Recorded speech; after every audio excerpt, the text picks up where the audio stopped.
I want to start this one differently because the men I'm about to tell you about did not die because they were arrogant. They did not die because they ignored a warning. They did not die because they thought they were the exception.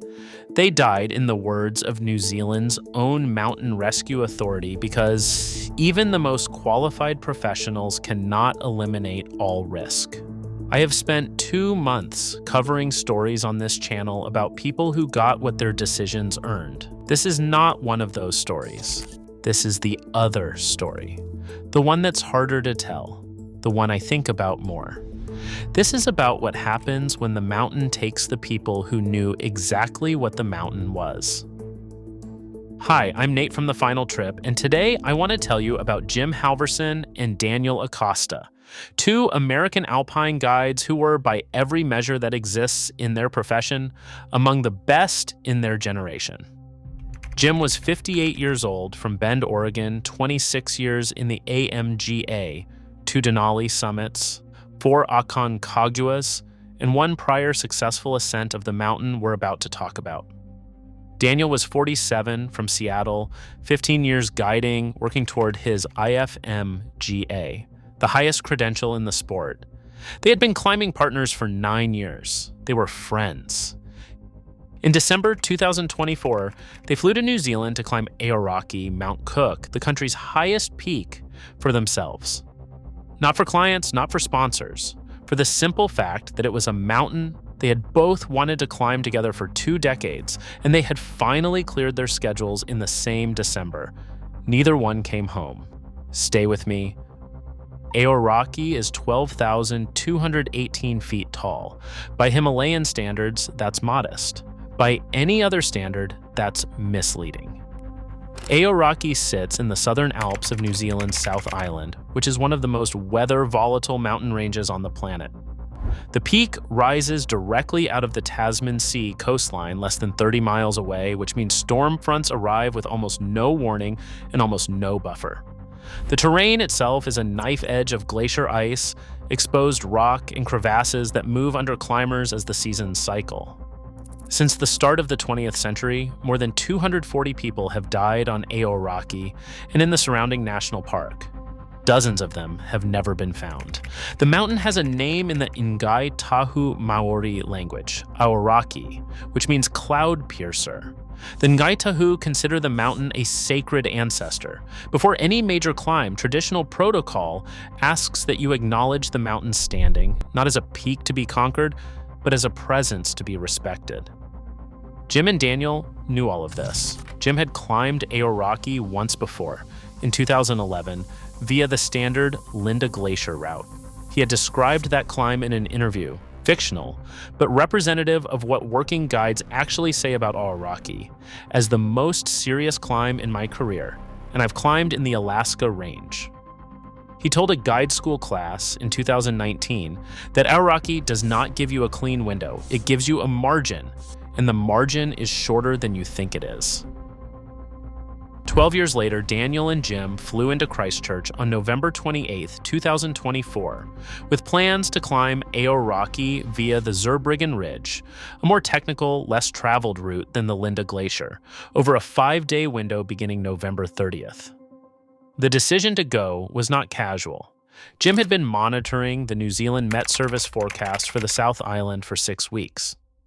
He had been corresponding by email with 2 New Zealand alpine guides he had worked with on previous expeditions. He had read the Mountain Safety Council's 2024 advisory on Aoraki, which I want to quote directly because it matters for what happens later. Conditions on Aoraki Mount Cook can change rapidly. The summit ridge is exposed to high winds and rapidly forming weather systems. Climbers should plan for the possibility of being unable to descend along their ascent route. Jim and Daniel had read that advisory. They had built their plan around it. They had brought equipment for an unplanned bivouac. They had filed an itinerary with the Department of Conservation. They had registered their plan with their guide service back in the United States. They had done, and I want you to hear this clearly, every single thing a responsible climber is supposed to do. They flew into Plateau Hut by helicopter on the afternoon of November 30th. Plateau Hut is a real climbing shelter at 7,200 feet, used as a staging point for technical ascents. The weather window that opened on December 1st looked clean, 12 to 14 hours of stable conditions before the next system was expected to move in from the Tasman. They began their summit push at 2:30 a.m. on December 2nd, 2024. What I'm about to describe is constructed from what the rescuers found, what survivors of similar Aoraki incidents have reported, and what the Mountain Safety Council determined in its post-incident review. The specifics, what Jim and Daniel said to each other, what they thought, what they tried, those are gone with them. Nobody on Earth knows the last hours of those two men except the mountain that took them. What I'm telling you is the most accurate reconstruction the climbing community has been able to produce. By 5 a.m., they had reached the lower section of the Zurbriggen Ridge. Jim was leading. Daniel was on belay. They were on schedule. The forecast had held. The wind was light. Above them, the summit ridge was visible against a pre-dawn sky that the Mountain Safety Council's review would later describe as deceptively clear. By 7:30 a.m., they had crossed the technical mid-section of the ridge, a sustained 60-degree section of mixed rock and ice that requires precise crampon work and continuous protection placement. Both men were experienced enough at this level of climbing that the section was challenging but not exceptional. They were moving well. By 9:15 a.m., they were within 400 vertical feet of the summit. This is where the mountain became the mountain. The weather system that moved in on Aoraki at approximately 9:40 a.m. on December 2nd was not in the unforecast. The Met Service later reported that a small but intense low-pressure cell had formed off the Tasman coast in the early morning hours and tracked inland faster than any model had predicted. The system brought wind gusts above 80 miles per hour to the summit ridge of Aoraki within 45 minutes of its formation. Visibility on the upper mountain dropped from clear to whiteout in under 20 minutes. Jim and Daniel were on the most exposed section of the Zurbriggen Ridge when the wind hit. Here is what we know. We know they did not panic. The Mountain Safety Council's review found protection placements on the ridge consistent with a controlled, deliberate retreat. We know they made the decision to descend rather than push for the summit. The fall line indicated they had turned around. We know that somewhere in the descent, on a section of the ridge, with severe exposure on both sides, they fell. The rope between them was found intact. They were still tied together when their bodies were located. What this tells us, and this is what experienced climbers reading the report understood immediately, is that Jim and Daniel did everything right. They made the call to turn around. They were retreating in good order. And the mountain killed them anyway because the wind on Aoraki's summit ridge in an unforecast storm does not care how many years you have in the AMGA. The Mountain Safety Council's report concluded, these are their words, lightly paraphrased from the public document, that the cause of the accident was environmental conditions exceeding the safety margin available to even highly experienced parties operating at the limits of professional skill. Translation, there was nothing they could have done. Jim Halverson left behind a wife and 2 adult daughters. The older daughter, Kate, was getting married in March 2025. Jim had told Daniel the night before they flew to New Zealand that this would be his last big climb before he scaled back to focus on the wedding and on a granddaughter due in May. Daniel had laughed at him and said Jim had been claiming last big climb for 10 years. Jim had laughed too. Daniel Acosta left behind his partner of 11 years and a younger brother who had also wanted to be a guide and had instead become a high school physics teacher. Daniel had encouraged that path. He had told his brother more than once that the guides who lasted longest in the profession were the ones who knew when to pick a different mountain. Daniel and Jim picked Aoraki. They picked it carefully. They prepared for it for years. They were as ready for that mountain as any 2 human beings could possibly be. The mountain took them anyway. Now, Here is what I want to leave you with, and it is harder than the other things I have said on this channel.